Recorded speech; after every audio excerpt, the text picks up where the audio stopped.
अगर पूरा देश चलाने की आप बात करो, आप पेपर नहीं संभाल पा रहे हो, देश कैसे संभालोगे?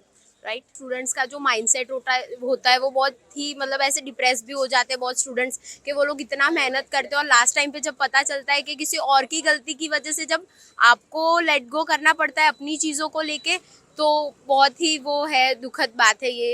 लेकिन मुझे भी लगता है कि कहीं ना कहीं गवर्नमेंट इन सब चीज़ों के लिए जिम्मेदार है। ત્યારે તો એવો સમય આવી ગયો છે કે ગુજરાતમાં કોઈ પણ સરકાર લેવલની પરીક્ષા હોય અને પેપર લીક ન થાય તેવું તો બને જ નહીં. આપણે ઇતિહાસને જોઈએ તો અત્યાર સુધીમાં 22 વાર ગુજરાતમાં પેપર લીકની ઘટનાઓ સામે આવેલી છે. આ બધા વિદ્યાર્થીઓ દિવસ રાત એક કરીને મહેનત કરે છે. આ ભરતી 5 વર્ષ પછી આવી હતી અને 5 વર્ષ પછી ભરતી આવવા છતાં પણ જો છેલ્લી ઘડીએ પેપર લીક થઈ જાય તો હું એક વિદ્યાર્થી છું, તો વિદ્યાર્થીની વ્યથા એક વિદ્યાર્થી જ સમજી શકે છે. એવું થાય છે કે હવે વિદ્યાર્થીઓ ધીમે ધીમે હાર માની જતા હોય છે કે હવે અમારે આ વસ્તુમાં આગળ પગલાં ભરવા નથી. કેમ કે વિદ્યાર્થીઓ ઘણા બધા વિદ્યાર્થીઓ હોય છે કે જે ગરીબ પરિવારથી આવતા હોય છે.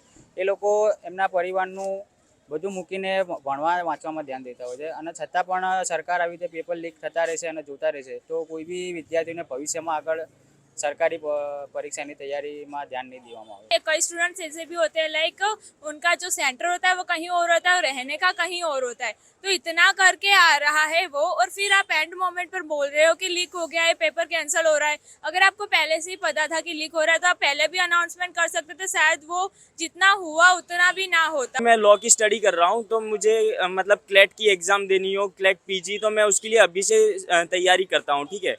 और लास्ट मोमेंट पे अगर मुझे पता चलता है कि भाई उसका पेपर लीक हो गया है तो एक मतलब जो माइंडसेट होता है स्टूडेंट का वो बहुत वीक हो जाता है, डिप्रेस हो जाते हैं। और कितने स्टूडेंट्स मतलब ऐसा भी सोचते हैं कि भाई वो सुसाइड कर ले और ये सब। सरकारे एसआईटी ની કમિટી બેસાડીને તાત્કાલિક નિર્ણય લેવો જોઈએ અને દોષિતોને કડકમાં કડક સજા થવી જોઈએ એવા વિદ્યાર્થીઓની ઈચ્છા છે. અમુક લોકો એવા છે કે જેના માતા પિતા ખેતી કરીને ઘર ચલાવે છે અને ખેતી કરીને જ એમના પાસે પૈસા નહીં હોતા તો બી આજુબાજુના ક્યાંયથી ટ્રાવેલિંગમાં જ્યાં અધર સેન્ટર લાગેલા હોય એ લોકોને જવા માટે બસની વ્યવસ્થા માટે આજુબાજુથી વ્યાજે પૈસા લાવીને આવે છે પરીક્ષા આપવા, અને એના ફાધરને કે એ લોકો એવું કહે છે કે મારો છોકરો જ્યારે લાગશે તો હું તમને આપી દઈશ પૈસા. તો એવી વ્યથાથી આ ખાલી વિદ્યાર્થીઓનું નહીં, એમના પરિવારોને બી કેટલું દુઃખ થાય છે એ જોવું પડે. એક બાજુ ગુજરાત સરકાર એમ કહે છે કે ડબલ એન્જિનની સરકાર છે અને તેમ છતાં એવી રીતે થઈ જાય છે, તો મતલબ તમારા તંત્રમાં જ કંઈક ભૂલ હોઈ શકે છે, તો તંત્રમાં જ ભૂલ છે. વિદ્યાર્થીઓનું શું માનવું છે, કેમ પેપર લીક ગુજરાતમાં થઈ રહ્યા છે, પેપર લીકની ઘટનાઓ કેમ બની રહી છે, કોણ છે દોષિત અને તેના માટે થઈને જ કેટલાક વિદ્યાર્થી છે તેઓ આપણી સાથે જોડાયેલા છે, તેમને પૂછવાનો પ્રયત્ન કરીશું. ખાસ તમારો શું પહેલો ઓપિનિયન છે, કારણ કે જે રીતે ગુજરાતમાં પેપર લીકની જે ઘટનાઓ બની રહી છે તેની ઉપર શું કહેશો? નમસ્કાર. ગુજરાતમાં પેપર લીકની ઘટના તો વારંવાર બનતી જ હોય છે. અત્યારે તો એવો સમય આવી ગયો છે કે ગુજરાતમાં કોઈ પણ સરકાર લેવલની પરીક્ષા હોય અને પેપર લીક ન થાય તેવું તો બને જ નહીં. આપણે ઇતિહાસને જોઈએ તો અત્યાર સુધીમાં 22 વાર ગુજરાતમાં પેપર લીકની ઘટનાઓ સામે આવેલી છે. આ બધા વિદ્યાર્થીઓ દિવસ રાત એક કરીને મહેનત કરે છે. આ ભરતી 5 વર્ષ પછી આવી હતી અને 5 વર્ષ પછી ભરતી આવવા છતાં પણ જો છેલ્લી ઘડીએ પેપર લીક થઈ જાય તો હું એક વિદ્યાર્થી છું, તો વિદ્યાર્થીની વ્યથા એક વિદ્યાર્થી જ સમજી શકે છે. તો આ પેપર લીકની ઘટના માટે આપણે કોઈ પણ એક વ્યક્તિને દોષિત નહીં પણ આખી તંત્રને દોષિત ઠેરાવી જોઈએ, અને પેપર લીકની ઘટના માટે કડક ને કડક પગલાં લેવા જોઈએ. અને મુખ્યમંત્રી લેવલ સુધી જો પગલાં નહીં લેવાય તો પેપર લીકની ઘટનાઓનો સામનો આપણે વારંવાર તંત્ર કેવી રીતે દોષિત ગણી શકાય છે, તંત્રનો શું વાંક ગણી શકાય આમાં? તંત્રનો વાંકમાં આપણે એ ગણી શકીએ કે જો આની પહેલા પણ આપણે તલાટીનું પેપર લીક થયું હતું, બિન સચિવાલયનું પેપર લીક થયું હતું, જો ત્યારે કડક ને કડક પગલાં લેવાયા હોત તો અત્યારે જુનિયર ક્લાર્કનું પેપર લીક થવાની ઘટના આપણી બીજી વાર સામે ન આવી હતી. પણ ત્યારે તંત્રએ કડક થવું જોઈએ, અને જો અત્યારે તંત્ર કડક નહીં થાય તો આવનારી જેટલી પણ ભરતીની પરીક્ષાઓ આવશે એવું સાબિતી આપું છું કે તેમાં પણ પેપર લીકની ઘટનાઓ 100% જોવા મળશે. અચ્છા, અન્ય એક વિદ્યાર્થી આપણી સાથે જોડાયેલા છે. શું કહેશો, જુનિયર ક્લાર્કનું જે પેપર લીક થયું છે કેવી રીતે જોઈ રહ્યા છો? કારણ કે લાખો વિદ્યાર્થીઓ છેલ્લા ઘણા વર્ષોથી તેની મહેનત કરી રહ્યા હતા, અંતિમ દિવસે જ્યારે સેન્ટર ઉપર પહોંચ્યા અને ત્યારે જાણ થઈ કે પેપર લીક થયું છે. એટલે વિદ્યાર્થીઓને તો અગાઉથી સરકારને ખ્યાલ આવી ગયો હતો કે પેપર બહાર આવી ગયું છે, તો વિદ્યાર્થીઓને સરકારે જાહેર કરી દેવું જોઈએ. કેમ કે આમ તો વિદ્યાર્થીઓનું આમથી આમ કરવામાં સરકારને શું મજા આવી રહી છે કે સરકારને શું થઈ રહ્યું છે ખ્યાલ નથી. વિદ્યાર્થીઓના મત પ્રમાણે જોવા જઈએ તો વિદ્યાર્થીઓને આમ એવું થાય છે કે હવે વિદ્યાર્થીઓ ધીમે ધીમે હાર માની જતા હોય છે કે હવે અમારે આ વસ્તુમાં આગળ પગલાં ભરવા નથી. કેમ કે વિદ્યાર્થીઓ ઘણા બધા વિદ્યાર્થીઓ હોય છે કે જે ગરીબ પરિવારથી આવતા હોય છે, એ લોકો એમના પરિવારનું બધું મૂકીને ભણવા વાંચવામાં ધ્યાન દેતા હોય છે અને છતાં પણ સરકાર આવી રીતે પેપર લીક થતા રહેશે અને જોતા રહેશે તો કોઈ બી વિદ્યાર્થીઓને ભવિષ્યમાં આગળ સરકારી પરીક્ષાની તૈયારીમાં ધ્યાન નહીં દેવામાં આવે. અચ્છા, કોને દોષિત માની રહ્યા છો? આ પેપર લીકના જે ઘટના છે તેમાં કોણ દોષિત હોય? દોષિતમાં તો જોવા જઈએ તો તંત્ર જ દોષિત છે, કેમ કે વારંવાર આવી ઘટના બનતી રહે તો આપણે એક વ્યક્તિને દોષિત ના કહી શકીએ, તંત્ર જ આખું દોષિત થઈ રહ્યું છે. अच्छा, કેટલાક વિદ્યાર્થીઓ પણ આપણી સાથે જોડાયેલા છે, તેમને પૂછીશું कैसे देख रहे हो जो पेपर लीक की घटना हुई है गुजरात में, उसको कैसे देख रहे हो? क्योंकि पिछले कितने सालों से जो स्टूडेंट से कैंडिडेट थे वो स्टडी कर रहे थे, प्रिपरेशन कर रहे थे, लास्ट मोमेंट पर पता चला कि पेपर लीक हुआ है. ऑफ कोर्स कहीं ना कहीं यहाँ पे स्टूडेंट्स का जो माइंडसेट होता है वो बहुत ही मतलब ऐसे डिप्रेस भी हो जाते हैं बहुत स्टूडेंट्स कि वो लोग इतना मेहनत करते हैं और लास्ट टाइम पे जब पता चलता है कि किसी और की गलती की वजह से जब आपको लेट गो करना पड़ता है अपनी चीज़ों को लेके तो बहुत ही वो है, दुखद बात है ये. लेकिन मुझे भी लगता है कि कहीं ना कहीं गवर्नमेंट इन सब चीज़ों के लिए जिम्मेदार है, उन्हें ध्यान रखना चाहिए सब चीज़ों का. मैनेजमेंट भी ऑफ कोर्स उन्हें भी सब देखना चाहिए, पेपर लीक नहीं होने चाहिए. इतनी बड़ी एग्जाम्स के अगर पेपर लीक हो रहे हैं तो फिर मैनेजमेंट ऑफ कोर्स कहीं ना कहीं दोषी है इस चीज़ को लेके. अच्छा, क्या बदलाव करना चाहिए? कौन से मोमेंट पे क्या चेंजेस करना चाहिए और क्या क्या ध्यान रखना चाहिए? क्या ओपिनियन आपका? मैनेजमेंट पे थोड़ा ध्यान देना चाहिए कि ऐसे कैसे इतने बड़ी एग्जाम के अगर पेपर लीक हो रहे हैं तो फिर मैंने अगर पूरा देश चलाने की आप बात करो, आप पेपर नहीं संभाल पा रहे हो, देश कैसे संभालोगे, राइट? अच्छा, आपका क्या कहना है? कैसे देख रहे हो ये पेपर लीक वाली घटना को? मेरा ये कहना है कि जैसे कि एक स्टूडेंट है पूरा साल वो इतनी मेहनत करता है, तैयारी करता है, लाइक हाँ पेपर है, पेपर आ रहा है, पूरा स्ट्रगल करता है और ऊपर से कई स्टूडेंट्स ऐसे भी होते हैं लाइक उनका जो सेंटर होता है वो कहीं और होता है और रहने का कहीं और होता है, तो इतना करके आ रहा है वो और फिर आप एंड मोमेंट पर बोल रहे हो कि लीक हो गया है, पेपर कैंसिल हो रहा है. अगर आपको पहले से ही पता था कि लीक हो रहा है तो आप पहले भी अनाउंसमेंट कर सकते थे, शायद वो जितना हुआ उतना भी ना होता. और एंड मोमेंट पर ऐसा पता चले कि पूरी रात मेहनत करते हो, वो रात रात भर जगते, फिर आप एंड मोमेंट पर ऐसा बोल रहे हो तो ये तो गलत बात है ना. अच्छा, आपका क्या कहना है? पेपर लीक गुजरात में जो हो रहे हैं उस पर क्या लग रहा है? किसको दोषित मान रहे हो? किसकी गलती देख रहे हो? जी, जूनियर क्लार्क की जो एग्ज़ाम हो रही है तो अपने को नाम से ही एक पता चलता है कि ये अपना एक गवर्नमेंट जॉब के लिए है.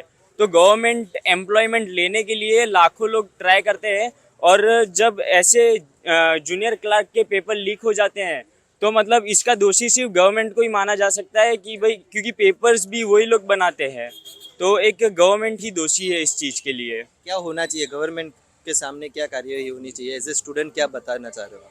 मैं एज ए स्टूडेंट ये बताना चाह रहा हूँ कि अगर अपने गवर्नमेंट जॉब के लिए कोई एग्ज़ाम देते हैं तो वो एक कॉम्पिटिटिव एग्ज़ाम में मतलब काउंट होती है. तो एक कॉम्पिटिटिव, जैसे कि अभी मैं लॉ की स्टडी कर रहा हूँ तो मुझे मतलब क्लेट की एग्ज़ाम देनी हो, क्लेट पीजी, तो मैं उसके लिए अभी से तैयारी करता हूँ, ठीक है. और लास्ट मोमेंट पे अगर मुझे पता चलता है कि भाई उसका पेपर लीक हो गया है तो एक मतलब जो माइंडसेट होता है स्टूडेंट का वो बहुत वीक हो जाता है, डिप्रेस हो जाते हैं. और कितने स्टूडेंट्स मतलब ऐसा भी सोचते हैं कि भाई वो सुसाइड कर ले और ये सब. तो मतलब गवर्नमेंट को एक न्यू कमेटी बिठानी चाहिए और मतलब एक पेपर जल्द से जल्द उनको वापस से मतलब फॉर्म करना चाहिए ताकि मतलब 1 महीने के अंदर या मतलब कुछ जो अपने बोलते हैं कि कम से कम टाइम में पेपर वापस से हो, क्योंकि 5 साल से इस पेपर का वेट किया जा रहा था. अच्छा, નવી કમિટી બનાવવી જોઈએ તેવું વિદ્યાર્થીઓનું કહેવું છે. અન્ય એક વિદ્યાર્થી છે, શું કહેશો? કેવી રીતે આખી આ સિસ્ટમને જોઈ રહ્યા છો? કારણ કે ગુજરાતમાં છેલ્લા કેટલાય વર્ષોથી પેપર લીક થવાની ઘટના સતત બની રહી છે. ક્યાં કોણ દોષિત લાગી રહ્યું છે? કઈ ચેન એવી છે જેના કારણે આ પેપર લીક થઈ રહ્યું છે? પેપર લીક આમ તો ના થવું જોઈએ ને આમાં ડેફિનેટલી સરકારનો વાંક કહેવાય, કેમ કે મેનેજમેન્ટ અને સિક્યોરિટી એમને ટાઈટ રાખવી જોઈએ કારણ કે પેપર લીક ના થાય. લોકો કારણ કે ઘણા બધી જગ્યાથી દૂર દૂરથી ટ્રાવેલિંગ કરતા હોય, પછી એન્ડ ટાઈમ ઉપર તમને સાંભળવા મળે કે પેપર લીક થઈ ગયા છે તો આપણે વિચારી શકીએ છીએ તો કેટલું ખરાબ લાગે આપણને. ઓકે, કેટલું ખરાબ લાગે તેવું તેમનું કહેવું છે. અન્ય એક વિદ્યાર્થી છે આપણી સાથે. શું કહેશો? કારણ કે વર્ષોથી વિદ્યાર્થીઓ મહેનત કરતા હોય છે, જે કોમ્પિટિટિવ એક્ઝામ હોય છે, સરકારની જે એક્ઝામ હોય છે, અને લાસ્ટ મોમેન્ટ ઉપર જ્યારે એ લોકો એક્ઝામના સેન્ટર ઉપર પહોંચે છે ને ત્યારે ખબર પડતી હોય છે કે ભાઈ પેપર છે તે લીક થયું છે ને તેના કારણે હવે એક્ઝામ મોકૂફ થઈ છે.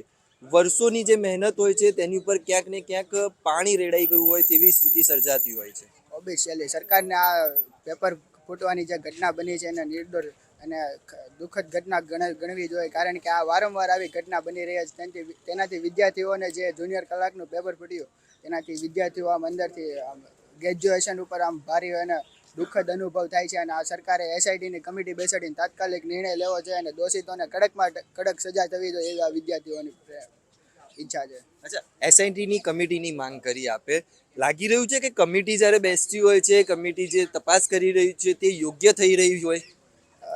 યોગ્ય થઈ રહ્યું નથી, લાગી રહ્યું છે. જો યોગ્ય થઈ રહ્યું હોત તો આ પેપર ફૂટવાની ઘટના બને જ નહીં. ચોક્કસ એક વ્યવસ્થિત કમિટી છે તે બેસાડવી જોઈએ અને તેમનું કહેવું છે તે કમિટી જે છે તે યોગ્ય દિશામાં જો તપાસ કરશે તો કદાચ ગુજરાતના જે ભવિષ્ય સાથે જોડાયેલા જે વિદ્યાર્થીઓ છે તે સારી રીતે એક્ઝામ આપી શકશે અને સારી રીતે કહી શકાય છે કે તે આગળ વધી શકશે. અન્ય કેટલાક વિદ્યાર્થીઓ પણ આપણી સાથે ઉપસ્થિત છે. તને પૂછવા માંગીશ, કેવી રીતે જોઈ રહ્યા છો ગુજરાતની આ જે પેપર લીકની આખી ઘટના છે તેને કેવી રીતે જોઈ રહ્યા છો? પહેલાં તો એ કે છેલ્લા 3 વર્ષથી લોકો 3-5 વર્ષથી મહેનત કરતા હોય છે. અમુક લોકો એવા છે કે જેના માતા પિતા ખેતી કરીને ઘર ચલાવે છે અને ખેતી કરીને જ એમના પાસે પૈસા નહીં હોતા તો બી આજુબાજુના ક્યાંયથી ટ્રાવેલિંગમાં જ્યાં અધર સેન્ટર લાગેલા હોય એ લોકોને જવા માટે બસની વ્યવસ્થા માટે આજુબાજુથી વ્યાજે પૈસા લાવીને આવે છે પરીક્ષા આપવા. અને એના ફાધરને કે એ લોકો એવું કહે છે કે મારો છોકરો જ્યારે લાગશે તો હું તમને આપી દઈશ પૈસા.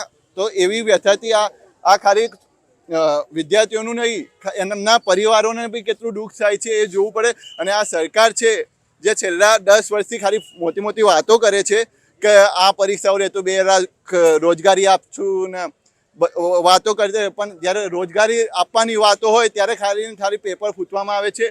બસમાં જે છોકરાઓ જતા હોય બસમાંથી એવું સાંભળવા મળે કે પેપર ફૂટી ગયું, આજની એક્ઝામ કેન્સલ થઈ ગઈ. તો એ કેટલું દુઃખ થતું હશે એ લોકોને. એ જોઈને આ સરકારને કંઈ થતું નથી, ખાલી મોટી મોટી વાતો કરવી હોય છે કે અમે કોઈને છોડવામાં આવશે નહીં કે કોઈ બી હોય. આ લોકો ઉપર તો ખાલી રાષ્ટ્રદ્રોહનો કરવો જ પડે. અચ્છા, શું ક્યાં લાગી રહ્યું છે કે ક્યાં સિસ્ટમમાં ભૂલ થઈ રહી છે? કારણ કે સરકારને સતત દોષિત માનવામાં આવી રહ્યું છે, તો સરકારમાં કોણ દોષિત લાગી રહ્યું છે? સરકાર ક્યાં દોષિત લાગી રહી છે? સરકારમાં જે જોડાયેલા તંત્રો છે એમના કારણે જ આ બધું થાય છે. બરાબર, એવું નથી કે એક પેપર ફૂટ્યું. છેલ્લા તમે જોઈ લો 2014થી કે 2023 સુધી હર એક વર્ષમાં પેપર ફૂટે છે. બરાબર, હવે આપણે કઈ રીતે માને કે કોઈ બીજા? કારણ કે જે સરકાર પોતાની વિદ્યાર્થીઓની પરીક્ષા લઈ ના શકતી હોય તો એ દેશની શું રક્ષા કરે? પહેલી વાત તો એ. અને જ્યારે રક્ષા માટે એ વાતો કરે છે ખોટી કે તમારા અમારો ભરોસાની ભાજપ સરકાર કે ભરોસાની સરકાર, તમને અમને વોટ આપો, અમે તમારું કામ કરીશું. કોઈ કામ તો કરતું નથી. પેલા તો યુવાનોનું તો સમજતા જ નથી. એ લોકો યુવાનોને સમજે તો આપણે સમજીએ. ચોક્કસ તેમનું કહેવું છે કે સરકારે એક સારી નીતિ બનાવવી જોઈએ, વ્યવસ્થિત પેપર લેવડાવવું જોઈએ. તમને પૂછવા માંગીશ, કેવી રીતે જોઈ રહ્યા છો ગુજરાતમાં જે જુનિયર ક્લાર્કનું આ પેપર લીક થયું છે તેને? એ ખૂબ જ શરમજનક બાબત કહેવાય. ગુજરાતમાં જે પેપર લીક થયું છે એ પહેલી વખત થયું નથી. એના સિવાય પણ આગળના ઘણા બધા પેપર લીક થઈ ચૂક્યા છે. અને જો કે આગળના ઘણા બધા પેપર જે રીતે પેપર લીક થઈ રહ્યા છે એ રીતે વિદ્યાર્થીઓનું વારંવાર એ લોકો વિશ્વાસ તૂટતો જાય છે સરકારી નોકરી બાબતે. કારણ કે લાખો યુવાનો એમ પ્રયાસ કરે છે કે દર વર્ષે કે અમને કદાચ સરકારી નોકરી મળી જાય, પણ એમને જો એવી રીતે રાખવામાં આવે તો એ રીતે એમનો વિશ્વાસ ક્યાંક આપણે તોડીએ છીએ. અને ઘણા બધા લોકો, લાખો વિદ્યાર્થીઓ પોતાના ડિગ્રીના કોર્સની જોડે પ્રિપેરેશન કરતા હોય છે સરકારી નોકરીની. એ લોકો સવારે 8 વાગ્યાથી લઈને સાંજે 6-7 વાગ્યા સુધી લાઇબ્રેરીમાં ટિફિનના બોક્સ લઈને બેસી રહીને પ્રિપેરેશન કરતા હોય છે.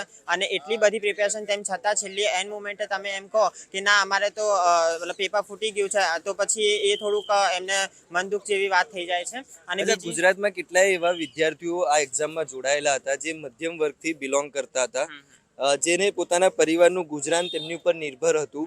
તેમ છતાં તેઓએ એટલું સ્ટ્રગલ કરીને એક્ઝામની પ્રિપેરેશન કરી. એન્ડ મુમેન્ટ ઉપર ખ્યાલ આવ્યો કે પેપર લીક થયું છે.